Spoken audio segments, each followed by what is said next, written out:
마가복음 14장 12절에서 26절 말씀을 통해서 말씀을 가지고 우리 함께 은혜를 나누고자 합니다.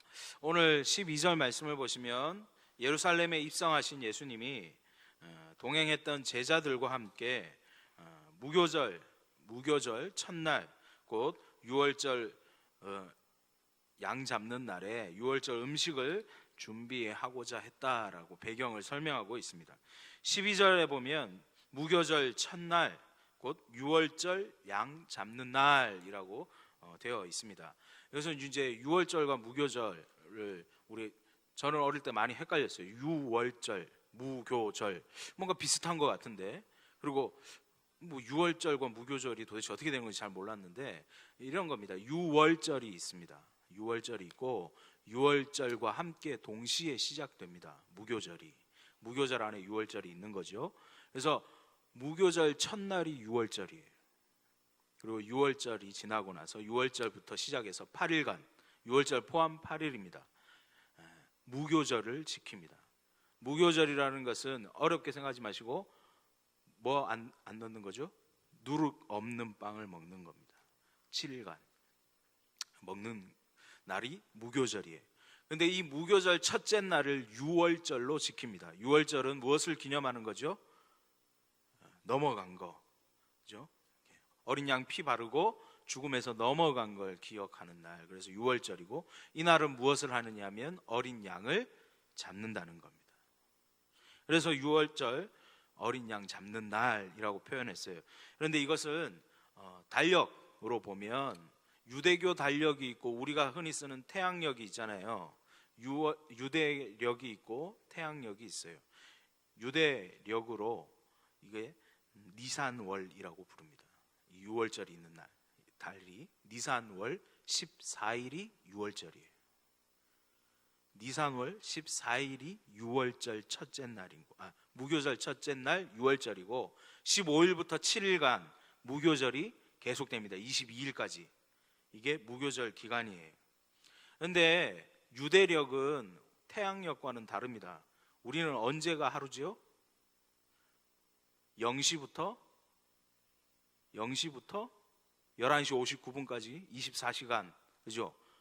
하루라고 치면 0시부터 0시까지 새벽이죠. 근데 유대력은 그렇지가 않아요. 해가 지고 다음 날 해가 지기 직전까지가 하루예요. 그래서 14일이, 그러니까 유월절이요, 태양력으로 보면 목요일과 금요일 사이입니다. 목요일 해가 지는 그때부터 금요일 해가 지기 전까지 이렇게 하루 14일, 보통 목요일과 금요일 사이가 됩니다. 어쨌든 날짜 개념은 그렇고 14일이에요. 14일 목요일부터 시작되는 날인데 바로 유월절, 이 날을 기념하기 위해서 이날 저녁에 이제 유월절 식사를 하는 겁니다. 보통 양을 잡아서 그 양을 가지고 식사를 하는 것, 그래서 유월절 식사라 그래요.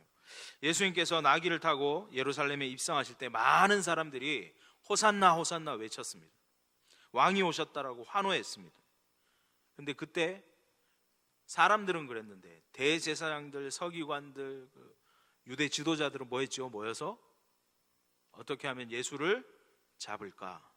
어떻게 하면 예수를 잡을 수 있을까? 기회를 노리고 있었습니다.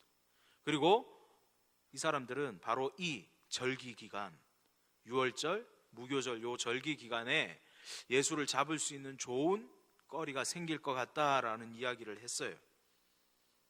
그리고 마가복음 14장 1절에도 나와 있지만 대제사장들과 서기관들이 예수를 잡는 것 수준이 아니고 이제 죽이기로 결단을 하죠. 14장부터. 그런데 잡는 거는 이때 하면 되겠는데 죽이는 건 지금 하면 안 되겠다 결론을 냈습니다. 왜요? 이 무교절 기간, 이 기간 동안 혹시 예수를 잡는 것까지 모르겠는데 죽이겠다 하면 예수를 따르는 자들이 다 들고 일어날 수 있으니까, 밀란이 일어날 수 있으니까 우리 이제 좀 피하자, 이런 결론을 냈습니다. 그러나 진짜 이유는 따로 있습니다. 진짜 이유는 뭐냐면 아직 하나님이 정한 때가 안 찼기 때문이에요. 이제 곧 그 때가 이를 것이고 결국은 예수님은 그들이 의도했던 의도하지 않았던 잡히게 되시고 십자가를 지게 되실 겁니다. 그런데 그 때가 왜 안 찼느냐? 바로 이 유월절 만찬이 남아있다는 거예요. 오늘 우리가 늘 살피고는 우리 성찬식 때마다 성례식 때마다 살피는 이 말씀이 그냥 말씀이 아니라는 거예요. 하나님이 아주 중요한 의미가 담겨 있다라는 거예요. 우리 지난번에 말씀을 살필 때 예루살렘에서 2.7km 떨어진 이 베다니에서 한 여인이 아주 값비싼 향유를 예수님께 깨뜨렸습니다. 향유 옥합을 예수님 머리에 부었습니다. 예수님은 그것이 자신의 죽음을 준비하는 장사를 준비하는 것이다 이야기하셨어요. 그리고 오늘 본문의 말씀들을 통해서 예수님께서 친히 유월절의 어린 양 되셔서 피 흘리심으로 그 보혈로 죽은 자들을 살리고 이제 하나님과의 관계가 영원히 회복될 것이다 라는 것을 말씀하시게 될 것입니다. 유대교의 3대 명절 유월절, 가장 중요한 절기, 음식을 준비하고 함께 나누어야 합니다. 베다니로 오신 예수님, 오늘 이 과정, 우리는 사실은 이 유월절 과정에 대해서 잘 살피지 않는데요, 정말 신비롭고 놀라운 과정들을 통해서 이 유월절 음식을 준비하게 하신다. 우리가 그 부분을 좀 살피겠습니다. 예루살렘 성내에 방을 준비하셨어요. 오늘 본문을 보면 예수님께서 제자 2명을 성내에 보내십니다. 그리고 뭐라고 말씀하십니까?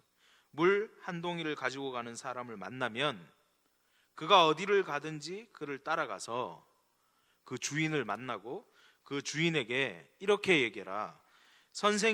우리 선생님이 말씀하시기를 내가 내 제자들과 함께 유월절 음식을 먹을 나의 객실이 어디 있느냐 물어보라 그랬다.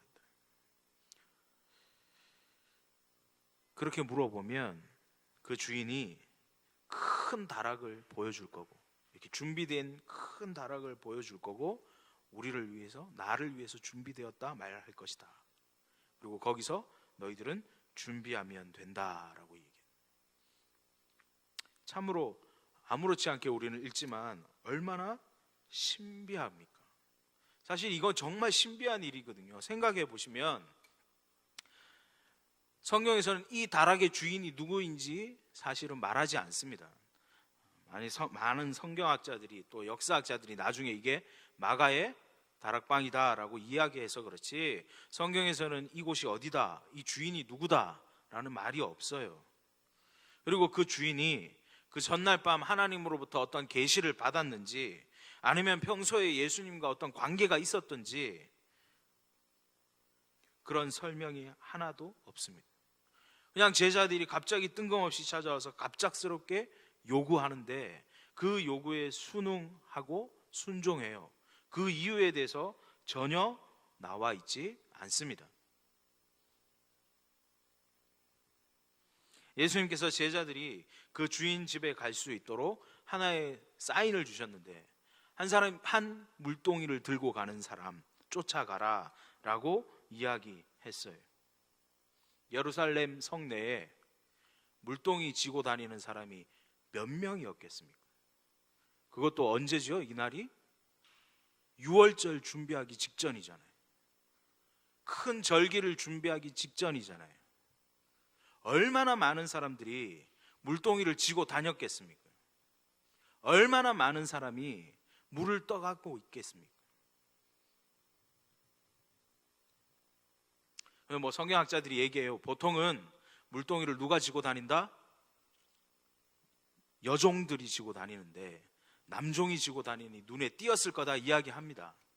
어쨌든 수많은 사람들 중에 물동이 지고 가는 한 사람을 발견하게 하시고 그 사람을 쫓아가게 하시고, 그리고 그 성내에 그렇게 사람이 많은데 놓치지 않고 그를 잘 따라가게 하셨다. 그리고 만나게 하셨다. 그리고 제자들이 이런 말도 안 되는 이야기를 할 때 우리 선생님이 이야기하기를 유월절 음식 먹을 내 객실이 어디 있느냐 물어보시던데요.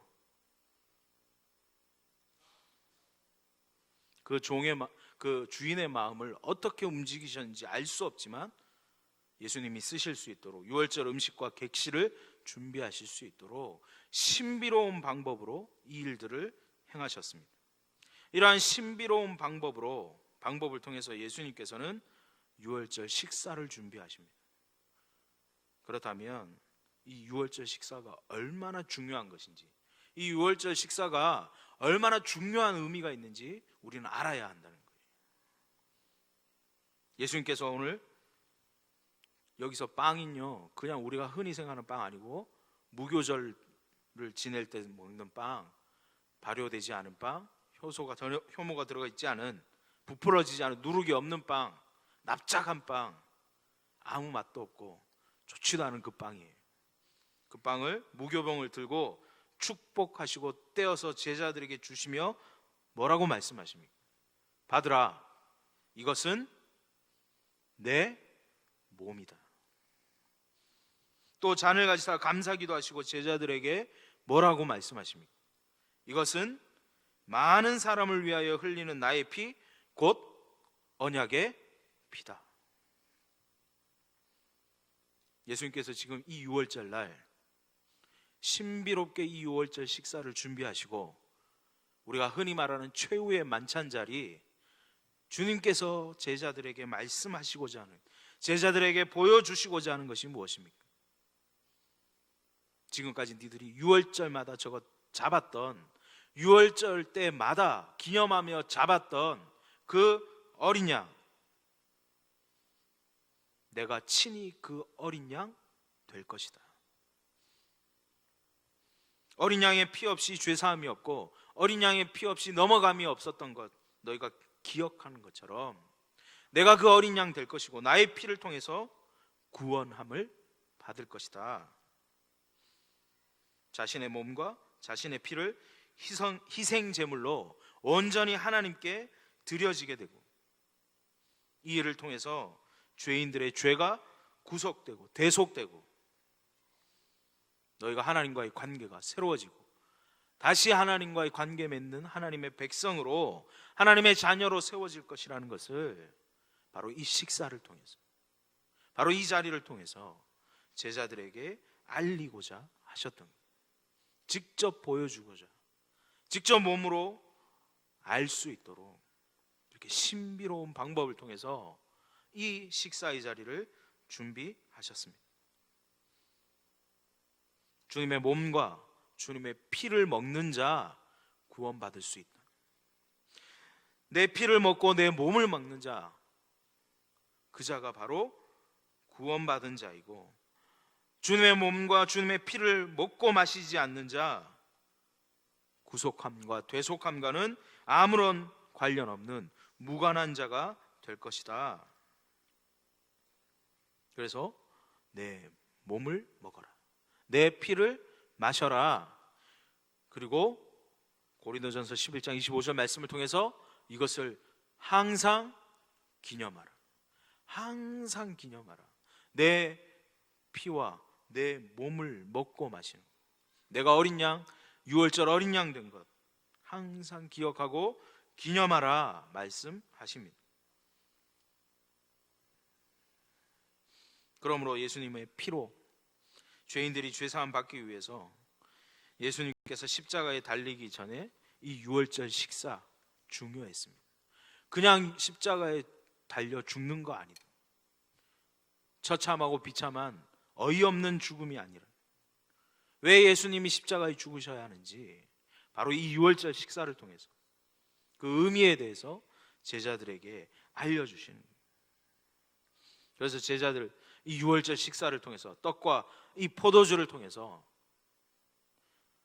예수님의 몸이 무슨 의미, 예수님의 피가 무슨 의미인지 제자들이 직접 먹고 마시게 함으로 주님의 몸의 의미, 주님의 피의 의미를 알게 하셨다라는 것입니다. 비록 제자들은 아무것도 깨닫지 못했지만 나중에 성령을 통해서 이것을 깨닫게 되겠지만 예수님께서는 자신의 몸이, 자신의 피가 어떤 의미인지, 언약의 피, 언약의 몸인 것을 제자들에게 알리시고 있는 것입니다. 오늘날 우리 역시도 하나님과 무관한 자가 아니라면, 이 구원과 무관한 자가 아니라면 반드시 이 유월절 제물 대신 어린 양 예수 그리스도의 피 흘리신 이 피 기억해야 하고, 이 몸을 기억해 곧 주님의 몸과 주님의 피를 먹고 마시는 자가 되어야 합니다. 단지 먹고 마시는 것이 아니라 단지 예수님의 몸을 먹는 것, 예수님의 피를 마시는 것 정도, 예수님이 이런 일 하셨지 정도 기억하는 것, 그 정도가 아니라 나를 위해서, 나를 대속하시기 위해서, 나를 회복시키시기 위해서, 나를 하나님과 다시 연결시키시기 위해서 찢기시고 피 흘려주시고 나를 위해서 자신의 모든 것을 해체하고 끊어내신, 찢어내신 그 예수님의 몸, 그 예수님의 피 기억할 뿐만 아니라 그 몸과 그 피가 그저 몸, 피 아니고 내가 그 몸을 먹고 내가 그 피를 마셔서 내 안에 그 몸이 있고 내 안에 그 피가 있는, 주님이 내 안에 있는, 내가 주님 안에 있는, 주님의 몸과 피를 마시는 것, 주님의 몸으로 새로워지고 주님의 피로 새로워지고 주님의 몸과 주님의 피를 먹고 마시기에 합당한 삶을 살아가는 그런 사람으로, 그런 자녀의 모습으로 세워져야 함을 기억해야 합니다. 그저 먹고 마신다 정도의 의미가 아니라는 거예요. 먹고 마시기에 합당한 삶, 예수의 몸으로 예수의 피로 살아가기에 합당한 자, 주님이 원하시는 건 그거였어요. 먹고 마시고 매일 즐기고 이게 아니라 거기보다 한 걸음 더 나가. 이제는 그 예수로 살아가는, 그 예수의 피로 살아가는 자, 그 예수의 몸으로 살아가는 자, 그 예수 같은 자. 가룟 유다 보세요. 오늘 말씀을 보시면 예수님이 성찬식 하신 거잖아요. 떡을 떼며 이건 너희를 위하여 찢는 내 몸이다, 먹어라. 누구도 먹었어요? 누구도 먹었죠? 가룟 유다도 먹었어요. 피를, 이 포도주 들면서 이건 내 언약의 피다, 너희를 위하여 흘리는 내 언약의 피다. 누구도 먹었어요? 가룟 유다도 먹었어요. 그도 예수의 몸, 예수의 피를 먹었어요. 마셨어요. 그러나 그는 주님의 몸, 주님의 피를 먹고 마시는 자로 합당한 삶 살지 못했습니다. 돈의 눈이 멀어서, 뭐에 눈이 멀었는지, 돈의 눈이 멀었는지, 뭐 다른 생각에 눈이 멀었는지 스승을 팔아넘기는 자 되었습니다. 예수님의 제자라고, 제자라는 타이틀만 있으면 예수님의 뜻에 합당한 삶 살 수 있는 것 아니라는 것입니다. 가룟 유다 예수님의 몸도 먹고 피도 먹었어요. 그래도 예수님 배반하고 예수님 팔아먹는 삶을 삽니다. 예수님이 갑자기 가룟 유다에 대해서 말씀하시잖아요. 21절 말씀, 하반절 말씀을 보시면 그 사람은 차라리 나지 않았더라면 자기에게 더 좋았을 것이다. 얼마나 안타까우셨으면 너는 차라리 태어나지 않는 것이 누구한테 낫다고? 너한테 나았겠다. 예수님의 피를 먹고 예수님의 몸을 먹고 예수님의 이 어린 양 되심을 기억하면서도 거기에 합당한 삶을 살지 못하니까 예수님이 안타까움 가지고 그에게 차라리 태어나지 않았더라, 너에게 좋았을 것이다 말씀하신다는 것. 이게 가룟 유다에게만 하시는 말씀이 아닙니다. 우리는 어떻습니까? 우리는 그리스도인 성도라고 하면서 혹시 우리도 가룟 유다처럼 주님의 몸과 주님의 피를 먹고 마시면서도 주님의 뜻에 합당한 삶을 살지 못하지 않습니까? 고린도전서 11장 27절, 그러므로 누구든지 주의 떡이나 잔에 합당하지 않게 먹고 마시는 자는 주의 몸과 피에 대하여 죄를 짓는 것이다.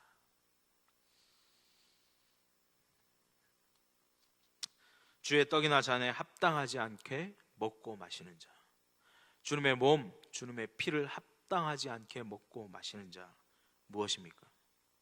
성찬식 일주일 전부터 열심히 기도하고 간구하고 합당하도록 성결하고 정결하고 거룩하게 경건하게 일주일 정도 준비하는 것, 그거 의미하는 거 아니잖아요.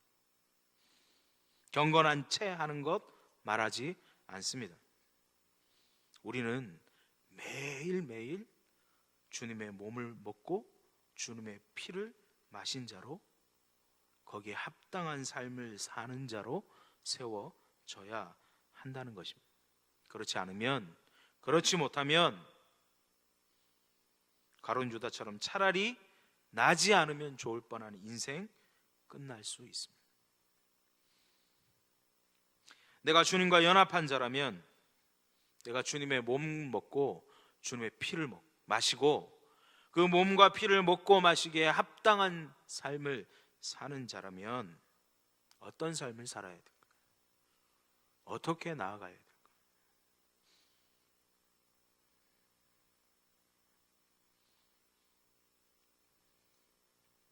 주님을 사랑하는 자로, 주님만을 바라보는 자로, 주님의 몸과 주님의 피를 먹고 마시는 자의 합당한 삶이 무엇인지